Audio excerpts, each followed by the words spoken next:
Good morning, good afternoon, good evening. Hello, my name is Dallas with Atomic Mass Games. Today we're going to go over the fundamentals of painting your miniature for the tabletop.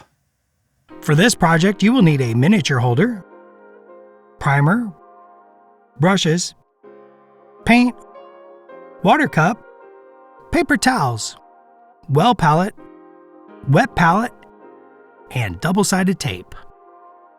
When I get ready to paint, I like to attach the miniature to some kind of handle that helps me control and stabilize the miniature.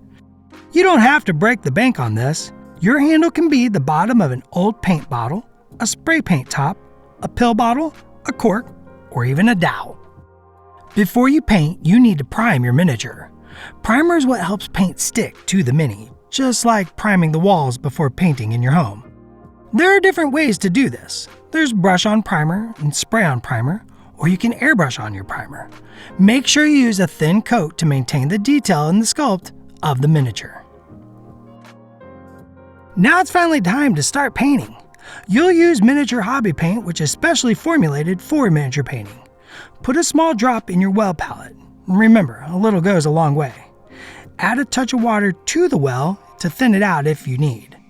Don't overload the brush. This will help you maintain control when you begin to paint. You could also use a wet palette if you would like.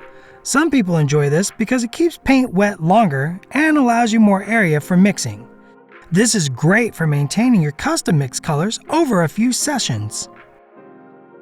For the right consistency of paint, you're looking for smooth application and control.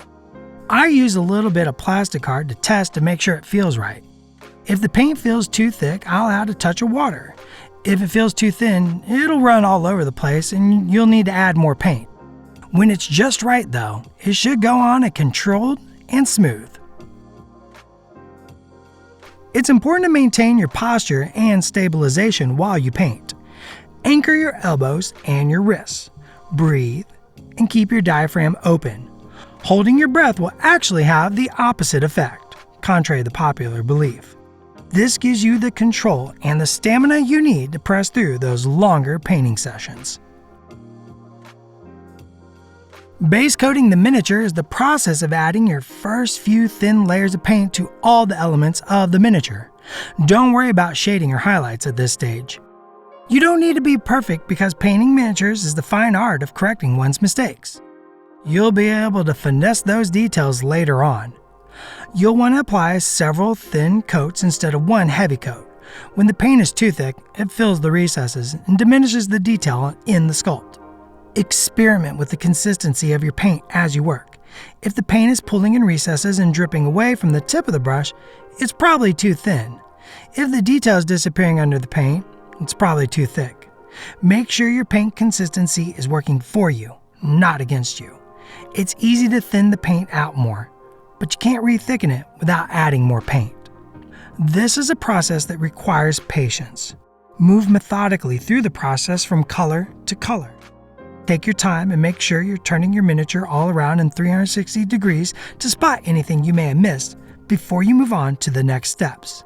Let each layer dry before adding another layer. This is all about getting a solid foundation to work from to get more advanced techniques later on. Just when you think you're done with the base coat phase, it's time to do a once-over for the cleanups.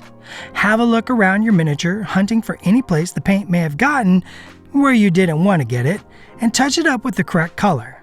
For instance, I got some yellow on this little chrome tentacle. With a few dabs of paint though, everything is fixed. Thanks for joining us to learn about the miniature painting basics. Hopefully this gets you started on your hobby journey, and you join us in the next video in this series about the fundamentals and techniques used for miniature painting.